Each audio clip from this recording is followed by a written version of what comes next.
Pretty excited that the Nightreign DLC is upon us. I did hear some sad news, though, that this could potentially be the last major update for Nightreign outside of balance patching as the team moves on to other projects. I really hope that's not true. I think this game has a really high potential of being fun and a really cool skill ceiling. No two runs are ever the same, which is what I think keeps bringing me back to it time and time again, as I've logged a little over 100 hours now in this game. And just continuing to work through some of the basic content, the hard content, continuing to master everything. It feels like a really good game, and I hope that's not true. But today's video is not a plea to FromSoft to continue support of this game. It's to talk about the new DLC. I'm not going to talk about the new map yet, although that is very controversial. I actually don't mind it, by the way, just my little caveat. But I wanted to talk about the Scholar specifically. What you're looking at here is some gameplay that I recorded a couple days ago. Just a random game.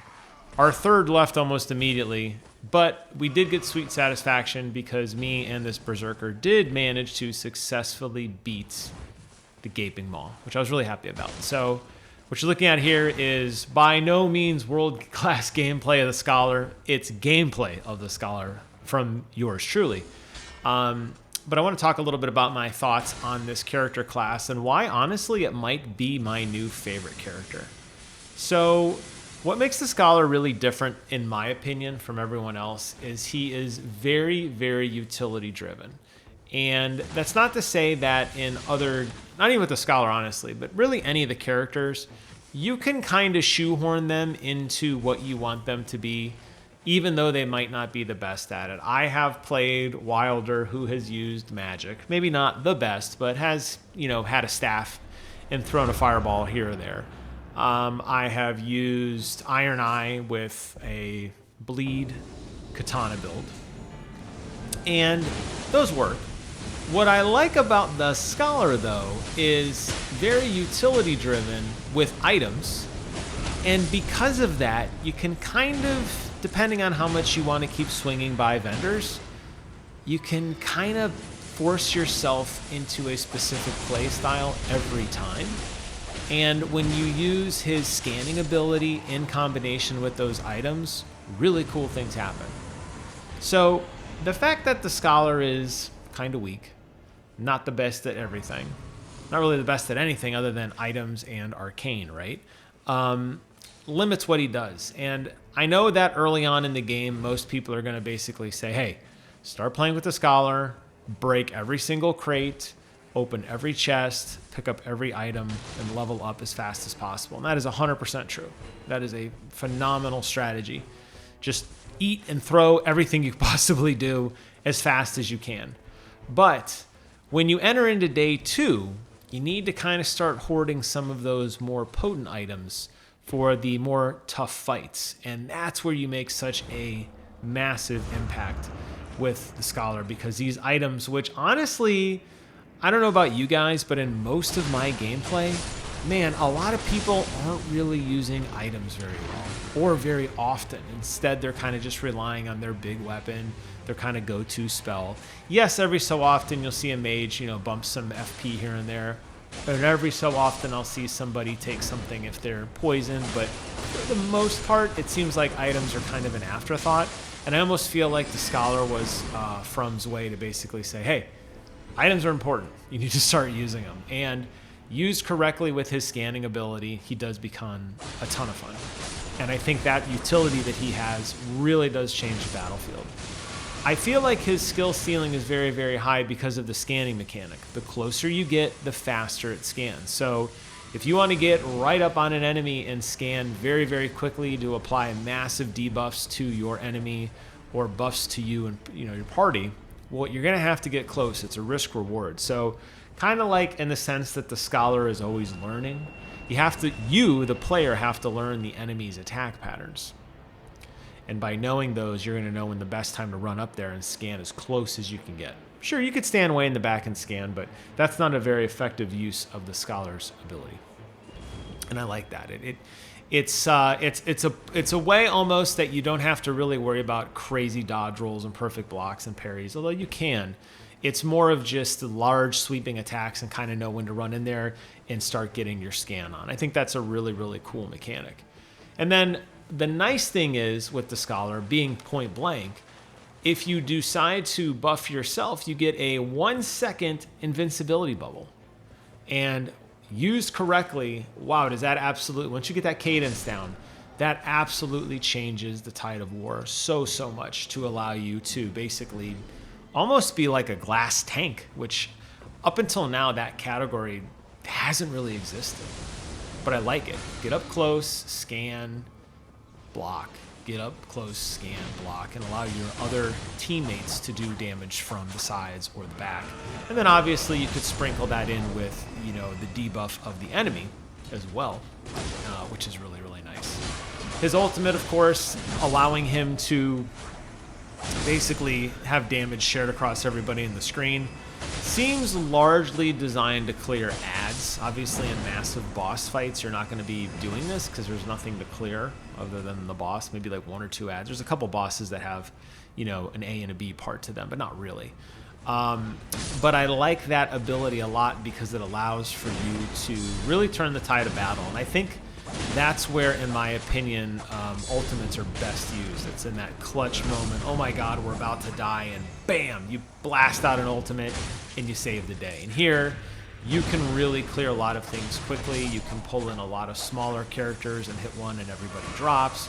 And it's really, really useful early on, all the time. And then late on, it really needs to be used sparingly because health pools of enemies get stronger and stronger and bigger, and his ultimate doesn't necessarily keep up. So you have to be mindful of when you want to use that ability. But again, it goes into kind of thinking. He's like a thinking man's player, which I really appreciate. I like that thought process of being very,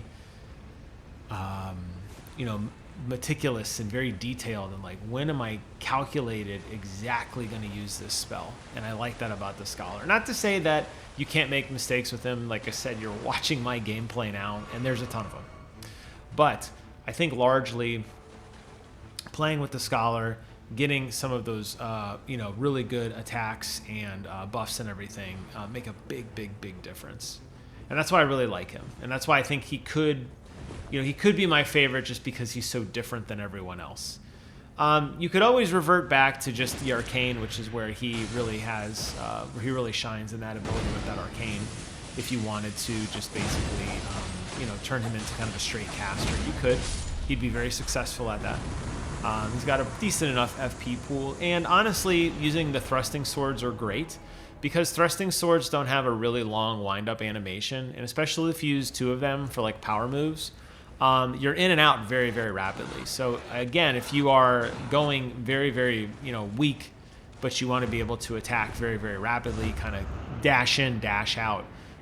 You know, thrusting sword is kind of like the dagger of swords, right? It's always been that very kind of light but very bursty attack, and his power moves work great for that. But in this particular gameplay, I think I stuck with his base sword. I tried to upgrade it, and then pretty much your old standard is going to be Roger's Rapier. You're going to use that almost exclusively throughout the game. It's going to be one of the first things you'll probably find, and it'll serve you very well. Although I could totally see a sword with a staff working just as effectively too if you are getting into some of those arcane spells, which aren't bad. But what I really like about him, and what I stress for people who are interested in the Scholar to remember, is you're going to have to start hoarding items towards the end, because obviously the prices when you go into kind of purgatory between day 2, day 3, and some of the other items they're harder to find. It costs a lot, and you can't buy as many of the things you wanted to.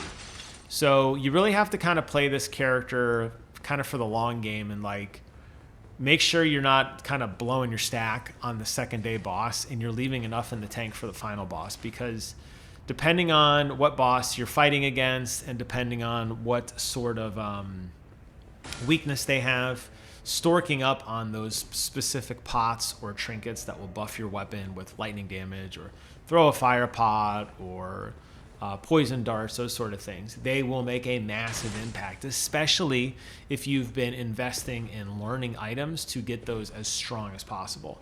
so that you are in that level 3 where you're getting increased damage and increased duration and that sort of thing. And it really, that's when this character really shines, I feel like, is in those very specific moments. Outside of that, it's very easy, I think, for the Scholar to kind of get pushed to the back. Hey, I'm just going to keep swinging because that's what I do. And oh, every so often when I swing, a little more damage is implied to an enemy and I get a little bit of health back, whatever, great.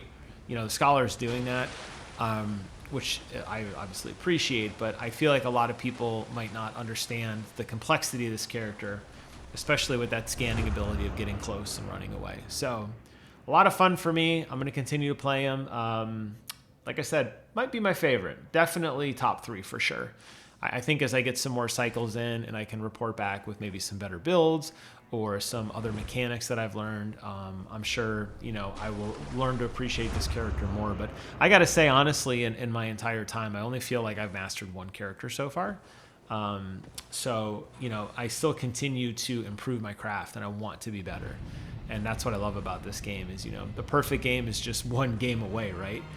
Getting that perfect weapon and picking up that perfect item and that last minute heroic ability or whatever, saving the day is a lot of fun. So try the Scholar. Don't sleep on him. I think a lot of people aren't as interested in him because he's not just crazy DPS like the way, you know, the other DLC character is, but I feel like he has the ability to raise everybody up around him and then use those items in clutch moments, particularly at the end, to really turn the tide of war, which is where I think he really shines. So, as with a lot of the other weaker characters, you're gonna have to give him a little bit of time to kind of ramp up. You know, give him a couple minutes, let him start getting some items, let him start leveling up, picking up some of those passives. And then I feel like by day 2, Scholar's really gonna shine, and then going into boss fights, I think the Scholar is one of the best because of the ability to constantly tank one hit, which makes such a massive difference if you know the attack pattern of the enemy you're fighting. That'll wrap up today's video on the Scholar. I'll do another deep dive later on the other character, and then obviously I'll do another deep dive onto the map. I need to learn a little bit more right now. I think I'm just going to park with the Scholar and kind of continue to hone in on him specifically.